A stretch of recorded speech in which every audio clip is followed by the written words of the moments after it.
bismillaahi raxmaani raxiim aan kusoo dhawaada dhawaaqa rasaasta xooggan ee caawa laga maqlay magaalada Kabul oo caasimada dalka Afghanistan ah. Howlgalka ay ciidamada dowladda Pakistan ay sheegeen inay fuliyeen iyaga iyo Daesh wixii dhex maray. Waxaan eegi doonaa wararkii ugu dambeeyay dalka Mareykanka gaar ahaan Los Angeles. Duqa California wuxuu taagan yahay maxkamad ayaan la tiigsan doonaa Trump waa uu hadlay. Wararkii ugu dambeeyay iyo muuqaalada xaaladda iyo sida ay waxyihiin ayaan kula wadaagi doonaa. Waxaa sidoo kale raaci doona ninka lagu magacaabo Yasir Abu Shabaab waxa uu la yimid aragti kale oo la yaab leh.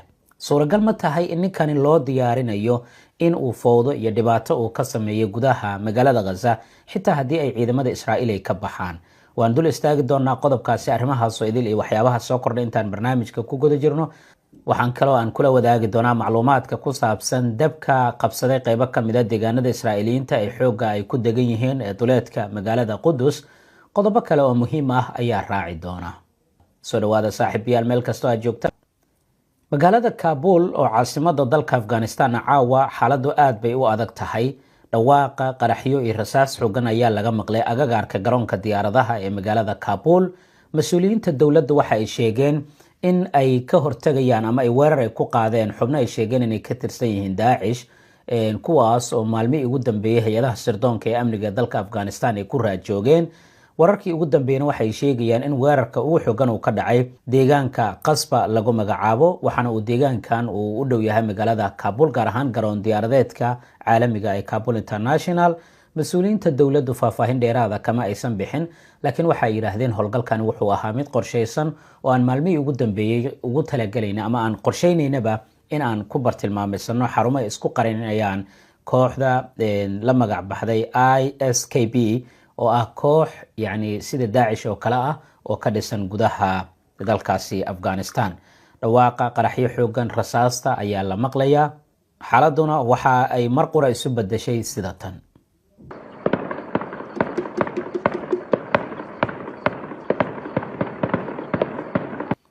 Hay'adda sirdoon ee dowladda Afghanistan waxa ay sheegtay in unug ka mid ah kooxdan ay la dagaalamayaan. Waxyaabaha ka soo kordhana waan kula wadaagi doonaa insha Allah tacaala. Dabka ka kacay duleedka magaalada Qudus gaar ahaan deegaan lagu magacaabo Karim ayaa wuxuu ku baahay goobo kale iyo deegaano dhanka buuraha iyo kaymo aad u tiro badan. Waxaa laga baqayaa inuu ku faafo dhismayaal aad u dhaadheer sida sawirada iyo muuqaalada aad ka arki karaysaan. Ilaa ku dhawaad 8 diyaaradood oo dabdamisa ayaa la sheegay in loo diray inay ka qayb galaan daminta dabkan oo galinkii dambe ee maanta ka kacay deegaanka lagu magacaabo Karim. Deegaankan wuxuu koonfurta kaga beegan yahay magaalada Qudus oo dhulka Falastiiniyiinta. Waxaan Israa'iiliyiinta ay sheegeen in ilaa imika aan la ogeyn sababta dhabta ay ka dambaysa dabkan inuu halkaas uu ka kaco. Sawirada iyo muuqaalada la soo bandhigayo ayaa muujinaya in dabkan xooligiisa uu ku baahayo deegaano kale oo dhowr ah. Wax walba uu ka soo kordho waan kula wadaagi doonaa insha Allah. Markaan aan eegno dalka Mareykanka weli waxaa ka soconaya banaanbaxyada rabshadaha wata oo ay dhigayaan dadka ka soo horjeeda aragtida ah in la masaafuriyo oo weliba qasab loo barakiciyo dadka soo galootiga aan sharciga haysan ee ku sugan gudaha dalka Mareykanka. Muuqaaladii ugu dambeeyay aan eegno intaanan eegin hadallada ay isweydaarsadeen Trump iyo sidoo kale mas'uuliyiinta gobolka California. Muuqaalkani oo kale waa dadkii shacabka ahaa oo loo adeegsanayo biyo xawli ku socda si dadka loo kala eriyo. Jawiga guud ahaan ee caawa inkastoo iyaga ay maalin cad ee u tahay haddana waxa uu u muuqanaya jawiga weli inuu aad u qasan yahay. Dadku waxay isugu soo baxayaan wadooyinka. Banaanbaxayaashu aad ay u sii kordhayaan oo waxay ka soo horjeedaan aragtida madaxweyne Trump. Duqa California iyo sidoo kale magaalada Los Angeles mas'uuliyiinta ugu sarreeyna waxaad moodaaba in iyagaba ku aragtay ay yihiin dadka banaanbaxa dhigaya. Inkastoo xilal ay hayaan haddana waxay ka soo horjeedaan in madaxweyne Trump uu awood adeegsado ciidankii Mareyniska iyo kuwii kale ee guud ahaan la yiraahdo ciidanka difaaca qaranka in loo soo diro mid ka mid ah gobolada dalka Mareykanka maadaama nidaam federaal uu ka dhisan yahay dalkaasi Mareykanka.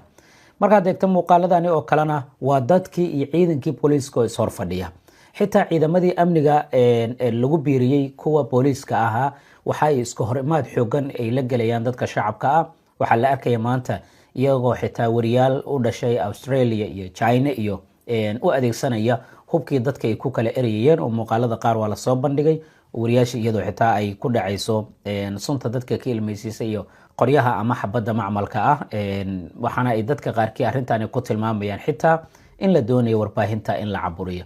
sidaan ayay qeybo kale oo kamid a magaalada Los Angeles ay weli ay u gubanaysaa. dadku waxay dab qabadsiinayaan gawaarida ay ciidanka booliiska ay lahaayeen, iyaga oo mararka qaarkii la sheegay xitaa inay ciidamada booliiska intay u yeeraan markay goobta yimaadaan kadibna ay wax alla ay haystaan, hadee dhagxaan haddii ay noqon lahayd waxay haystaan ay u adeegsanayaan.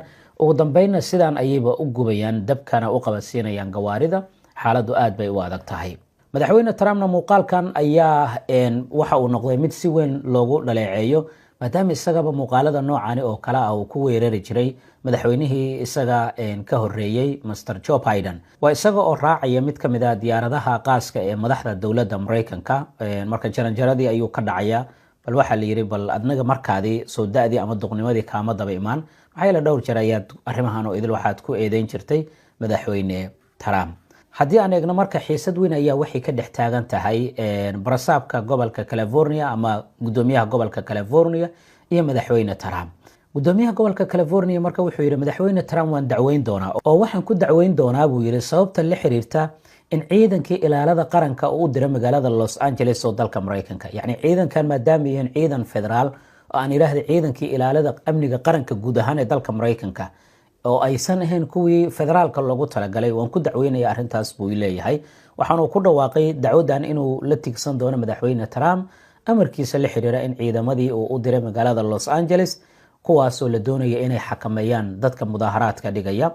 qoraal uu soo dhigay bartiisa Twitterka wuxuu ku yiri Trump wuxuu bilaabay dabka ka kacaya gudaha dalka Mareykanka maanta. waxaa kaloo uu si sharci darro ah u federaaleeyay ilaaladii qaranka, wuxuuna amar uu ku bixiyay waxa quseeya gobolka California inay soo farageliyaan. waxaan arrintaasi ku dacweyn doonaa madaxweyne Trump. sidaasi waxaa dhahay Newsom oo ah duqa ama gudoomiyaha guud ee gobolka California kadib qoraal uu soo dhigay bartiisa Twitterka. waxaa xusid mudan marka in maalintii saddexaad oo xiriir ay maanta ay u tahay magaalada Los Angeles xilliga ay rabshadahan ay ka soconayaan. xaaladdu way adag tahay, booliiskii iyo dadka shacabkaana weli way is hortaagan yihiin. waxyaabaha ka soo kordha arrimahan barnaamijyadeena kale ayaan kugula wadaagi doonaa insha Allah.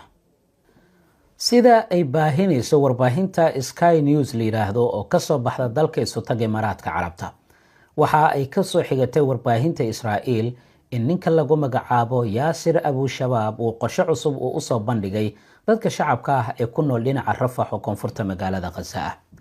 wuxuu shacabka ugu baaqay inay ka qayb qaataan dhismaha maamulkii ugu horeeyay ee dadweynuhu ay sameystaan oo laga hirgelinayo magaalada Gaza. bayaan uu soo saaray ayay warbaahintii Israa'iil baahisay, warbaahinta Sky Newsna ay baahisay, waxaana lagu yiri iyada oo laga jawaabayo fawdada, burburka iyo maqnaanshaha cadaaladda isla markaana laga duulayo mas'uuliyadda in nasaaran waa inaan sameynaa buu yiri maamul ay dadweynuhu leeyihiin. waxaa dhahaya sida warbaahintu ay baahisay ninka lagu magacaabo Yaasir Abu Shabaab. ujeedada uu ka leeyahay arrintanina waxay tahay inuu maamul u sameeyo. maalmihii ugu dambeeyay waxa soo baxay ninkan inuu tababar xitaa uu ka helo dawladaha Carbeed sida ay warbaahinta Carabta qaarkood ay baahisay. arrintan miyaa la isdhihi karayaa waa qorshe halis ah oo la doonayo xitaa mustaqbalka in lagu dhibaateeyo amniga magaalada Gaza. maxaa yeelay Israa'iil waxay shaaci ka qaaday maalin ka hor sidaan idinla wadaagay inay doonayso ninkan iyo maamulkiisa inay kula dagaalamaan xoogagga iska cabinta. Netanyahu wuxuu maalin ka hor uu yiri sameynta ninkan iyo kooxdiisa la sameeyay iyo hubka lagu taageerayo oo waxaan ugu danaynayo ciidanka Israa'iil, sababtoo ah iyaga ayaa dagaalamaya oo la dagaalamaya xoogagga iska cabinta ee Falastiiniyiinta. soo ma ahan markaa arrin caqabadeeda leh oo hadda la doonayo in la karkariyo lagana hirgeliyo gudaha magaalada Gaza, xitaa haddii ay ciidamada Israa'iil ka baxaan koonfurta, waqooyiga iyo bartamaha magaalada Gaza. ninkan iyo kooxdiisa waa koox hubeysan oo aan idinla wadaagay inay hoos tagaan sirdoonka iyo militariga Israa'iil. sidoo kale waxaa jira koox kale oo iyagana dhanka sirdoonka iyo waxyaabaha qaabilsan oo gudaha magaalada Gaza ku jirta. ninkan marka waxa uu doonaya inuu hadda maamulka uu dhiso. dhismaha maamulkaasi soo ma noqon karta marka in iyagii dhexdooda xoogagga iska cabinta ee Falastiiniyiinta iyo kooxdan hadda la doonayo in la hubeeyo, hub kasta iyo tiknoolajiyad kasta la siiyo, sirdoon ahaan la taageero. soo mustaqbalka caqabad kuma noqonayso maamulka xoogagga iska cabinta ee Falastiiniyiinta. dhinaca kalena iyadoo hadda sidaa ay tahay oo fowdadan iyo qalalaasahan ay kooxdan ay sameynayaan, ciidamadii Israa'iilna ay ku sugayeen meelo badan oo gudaha magaalada Gaza kamid ah ayaa xubno kooxdani kamid ah xoogagga iska cabinta ay ugaarsadeen qaarkood way qabteen. waa tii aan mid ka mid aan idinla wadaagay xitaa inaan sheekadii si fiican aan uga warrami karinoo yani qaabkii loo ciqaabay markaad eegto maadaama uu ka mid ahaa dadkii lagu eedeeyay dhaca gargaarka dadweynaha. sidoo kale waxaa jirta in xubno kale la qabtay, kuwo kalena ay xoogagu ay si cad u sheegeen inay ugaarsanayaan kuna raajoogaan. laakiin xubnaha iyo dadka siyaasadda falanqeey waxay leeyihin waa arrin khatarteeda leh. haddiiba dowlado carbeedna ninkan ay taageerayeen oo dhanka tababarka iyo hubka ay ku taageerayeen, yay noqon karaan dowladahaasi carbeed. suuragalna ma tahay in ugu yaraan xitaa arinta ku saabsan in la faafiyo dowlada carbeed ninkan inay taageerayaan in lagu sii kala dilayo moraalka dadka shacabka ah ee falastiiniyiinta ee ku nool magaalada Gaza. ninkan qabaa'il ahaan Rafax ayuu kasoo jeeda ilaa gacanka Siinaa iyo qabaa'ilkiisa ay yani degaan, waxaana ay dadka qaarkii iyo odayaasha deegaanka iyo kuwa isaga ku reerka ah bay yiraahdeen isaga iyo wuxuu faraha kula jira annaga shaqo kuma lehin. ninkan marka war-saxaafadeedkiisa haddii aan usoo laabano, kooxda uu hogaaminayo waxay yidhaahdeen waxaan bilaabi doonaa dhisidda guddiyo maamul iyo kuwa bulsho oo ka howlgalaya xaafadaha kala duwan si ay u noqdaan kuwa nidaamsan oo isku xiran oo u adeega dadweynaha islamarkaana ilaalin karaya karaamada bulshada. war-saxaafadeedka waxa uu lagu sii yiri sidaa daraaddeed waxaan furaynaa albaabka iskaa wax u qabso ah oo loogu talagalay dhammaan dadkeenna kuwaas oo leh khibradda, xirfadda, takhasuska iyo go'aanada adag, kuwaas oo la doonayo inay maamulka ay ka mid noqdaan. waa maamulka isaga uu sheegay inuu doonayo inuu dhiso. bayaanka waxaa kaloo lagu yiri marka iskaa wax u qabso waxaa ka mid noqonaya gudiyada gurmadka iyo gargaarka, xarumaha degdega, gudiyada waxbarashada iyo tabarucaada ama tarbiyada caruurta, unugyada warbaahinta ee kormeeraya xadgudubyada iyo isku dabaridka caalamka ee gargaarka caalamiga aan iraahdo ee gargaarka. marka shuruudo ayaa marka la yiri gudigan ama xubnahan aan doonayno inaan dhisno shuruudo ayaa looga baahan yahay bay yiraahdeen. shuruuduhu maxaa kamid ah? waa inuu noqdaa bay yiraahdeen arday qalinjibiyey kana qalinjibiyey dugsiga sare, ardada jaamacadaha waa inuu kamid yahay, ugu yaraan dadka howlgabka noqday khibradooda ayaan u baahanahay bay yiraahdeen, iyo dadka khibradda leh, dhalinyarada daacadda ah, rag iyo dumarna waan u baahanahay bay yiraahdeen.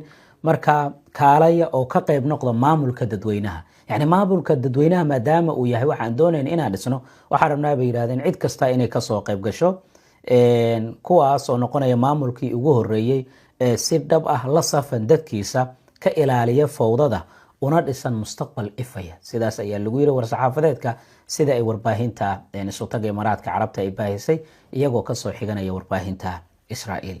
maxay kula tahay adiga? dhawaan ayaad markii aan idinla wadaagay inay warbaahinta Israa'iil ay baahisay in Israa'iil ninkan ay u ogolaatay inay bedelkii Xamaas ay ka dhigaan. marka ma wixii baa la sii karinayaa, ma wixii baa laga sii shaqaynayaa? si gaar ahaanad mareegta ama wargeyska Waala lagu magacaabo ayaa baahiyay macluumaadkaasi. adigu maxay kula tahay? qaybta hoos aragtidaada ku reeb. waan ka xumaa haddii aan ku dheeraaday. like muuqaalka la wadaag saaxiibadaada, waad mahadsan tahay. falanqayntii guud ahaan ee qaybtana waa naga intaa, anigoo mar cadda ayaa ku warramaya falanqaynta lamid intaan ku kulmi doona. nabadgelyo.